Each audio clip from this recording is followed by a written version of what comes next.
Lead India, Lead India, Lead India. Lead India. I welcome to this August gathering in the presence of His Excellency Dr. Abdul Kalam, the former President of India and also the chief mentor for our Lead India 2020 program. It's my honor and privilege to be here addressing you all. I come from a very poor and humble background with very little food to eat and probably sometimes no clothes to wear, and walked several miles barefoot to school. That's the kind of background I come from, and today I'm here with you to address in presence of His Excellency Dr. Abdul Kalam, talking about transforming 540 million youth of India. Imagine, that's about 55% of the entire population of India who are below 25 years. And also establishing Bharat Ratna schools to change the entire way we get our children educated.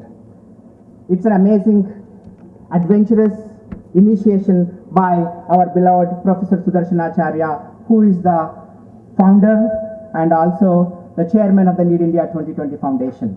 Then we have the Justice, who is the High Court judge, who recently took upon himself, irrespective of his busy schedule, to be the president of the Lead India 2020 Foundation in India. I really congratulate him for taking the time to serve the nation. Dear dignitaries and guests and future leaders of India, I welcome to this August gathering to take part in this historic movement to make a difference. We are at the crossroads today. India, even after 60 years of independence, we haven't scratched the surface of what we want to be and where we want to go and how we want to bring the glory of India so that we lead the world, not only India, but lead the world. That's the kind of education we need today. That's what Lead India Bharat Ratna is going to offer moving forward to our children, who are about 250 million children who are below 15 years. And that's the kind of model that Professor Sudarshan Acharya, myself, and Dr. Kalam, and various other eminent scholars in India as well as abroad came forward to establish a foundation called Lead India Bharat Ratna's Education and Research Trust to transform the youth of India.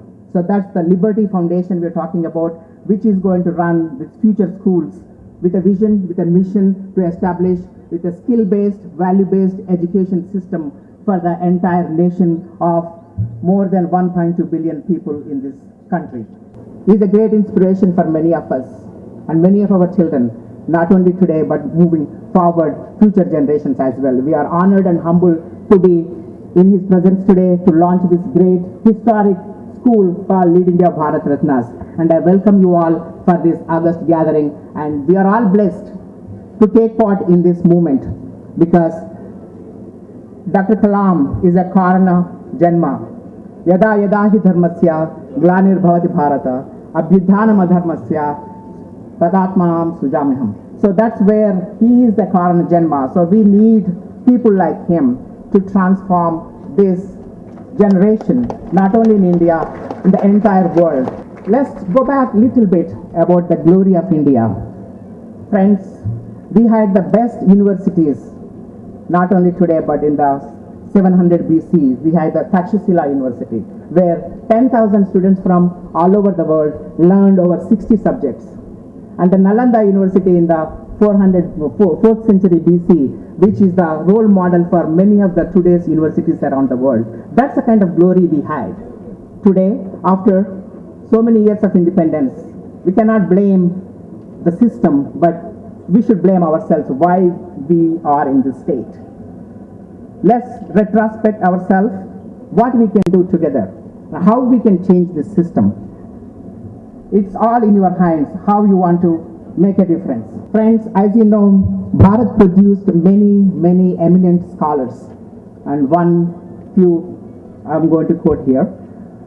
So Bhaskaracharya, who discovered that the earth takes 365 days to revolve around the sun. That differently made a big change in designing the universal calendar in the 5th century itself. So that's the kind of people we hired. And also we had Aryabhatta, who contributed to the mathematics by discovering the zero. So that really changed the way we counted. And also, Sridharacharya was the first one to come up with a solution for addressing the quadratic equations. That was in the 11th century itself. So these are the kind of excellent people, excellent learning centers we hired. And what happened to all those things? Because of the invasion of foreigners, the Mughals, the Britishers, they divided us, they changed our learning systems. They not only did that, they destroyed our culture to some extent, but we are so united. None of them were able to change the core fabric of this entire nation, the culture, the civilization, the heritage we had. We still carry those things. We should be all proud of that. But we need to move beyond those things, with the exception of various other things that are taking place in this country today. So with these contributions of various people to the world, Albert Einstein, one of the greatest scientists of this era, he quoted saying, "We owe a lot to the Indians who taught us how to count, without which no worthwhile scientific discovery could have been possible." Albert Einstein saying that to the Indian discoverers who made a difference. We all should be very proud of that.